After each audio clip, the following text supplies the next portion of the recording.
Halo, apa kabar Bro dan Sis? Kali ini kita pengen ngebahas film yang dibintangi oleh Monica Bellucci, seorang wanita super molek artis Italia. Judulnya adalah Malena. Kisahnya campuran antara lucu dan juga mengharukan, mengisahkan tentang seorang wanita yang karena kecantikan dan kebolekannya yang luar biasa, justru jadi harus mengalami banyak fitnah dan prasangka buruk yang berujung pada kenistaan. Namun berkat kekepoan seorang bocah horny, Renato jadi satu-satunya orang di kota itu yang tahu jati diri Malena sesungguhnya. Tanpa panjang lebar lagi, mari kita intipin kamar Malena. 10 Juni 1940 di sebuah kota kecil Sisilia di Castel Cutto, Renato, anak berusia 13 tahun, mengalami 3 peristiwa besar. Pertama, Italia memasuki Perang Dunia Kedua. Yang kedua, dia mendapatkan sepeda baru yang memungkinkan ia bisa masuk bergaul dengan anak-anak yang lebih gede. Dan yang ketiga, denyut jantungnya untuk pertama kalinya berdegup sangat kencang, sekencang terongnya berdiri melihat cewek cantik dan paling sensual yang pernah ia lihat seumur hidupnya. Nama wanita itu adalah Malena, wanita yang paling bling-bling di kota kecil itu. Malena ini anak dari guru bahasa Latin Renato di sekolah. Dia sudah menikah, suaminya bernama Nino, seorang tentara yang sedang dikirim pergi untuk berperang di daerah Afrika Utara. Malena berasal dari kota lain dan ia bersama ayahnya diboyong oleh Nino ke kotanya. Namun kini baru sebulan mereka menjalani pernikahan, Malena sudah harus tinggal sendirian. Pandangan pertama itu begitu berkesan bagi Renato. Malamnya ia gelisah, belahan dada, pinggul dan bokong Malena kerap hadir dalam ingatannya. Besoknya Renato bela-belain bolos sekolah agar bisa melihat Malena. Dia kabur dan nongkrong di depan rumahnya meskipun akhirnya gak kesampaian. Malena hanya muncul dalam khayalnya aja. Gak pede karena masih selalu dianggap bocil, ia pun kemudian mencuri celana panjang ayahnya agar bisa dimodif sesuai dengan ukurannya. Ia ingin agar Malena melihatnya sebagai seorang pria maco. Tingkahnya itu ketahuan sama bokapnya. Ia pun kemudian menerima pembantaian begitu bokapnya pulang ke rumah.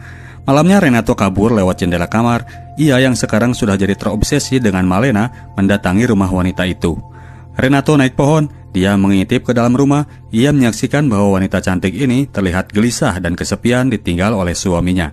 Dari waktu ke waktu Renato terus menjadi stalker di rumah Malena. Ia melihat di siang hari wanita itu terlihat lega mendapat kabar dari suaminya. Namun di malam hari, Malena selalu terlihat kesepian. Dia memutar sebuah lagu romantis dan berdansa dengan memeluk foto suaminya. Namun demikian, Renato tetap Renato.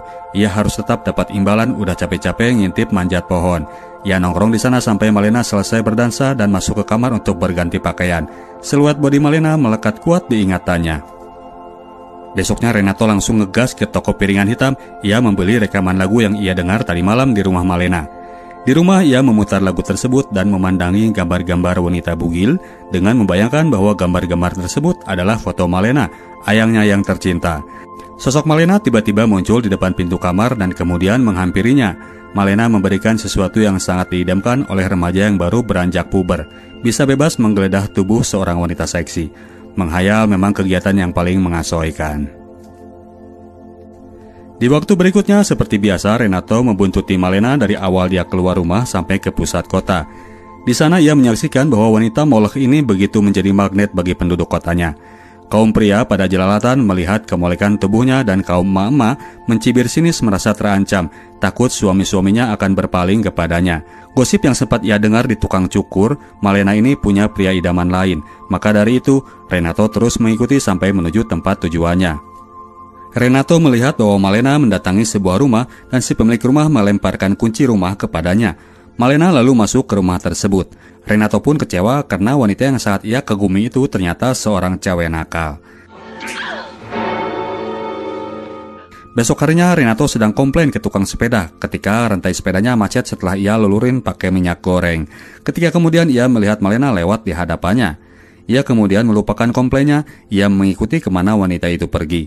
Seperti biasa, kehadiran Malena nggak lepas dari cibiran mama yang sirik melihat wanita yang cantik luar biasa itu lewat di hadapan mereka. Malena ternyata berjalan menuju rumah yang kemarin ia tuju. Renato mengintipnya, ternyata rumah itu adalah rumah guru bahasa Latinnya, ayahnya Malena sendiri. Malena tidak punya pria idaman lain seperti yang disangkakan oleh orang-orang kepadanya. Bahkan ia terlihat sangat berbakti mengurus ayahnya yang udah tua itu.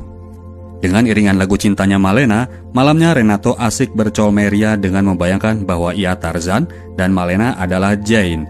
Mereka janjian ketemu di sebuah puun terdekat. Renato sangat terhanyut dengan colmenya. Ia nggak sadar bahwa deritan per spring bednya yang udah karatan menimbulkan bunyi yang bising. Ayahnya jadi terbangunkan mendengar suara deritan per karatan tersebut. Tidak lama kemudian, ocehan-ocehan teman sekolahnya menyebutkan bahwa suami Malena, Letnan Nino Scordia, meninggal dalam tugas di medan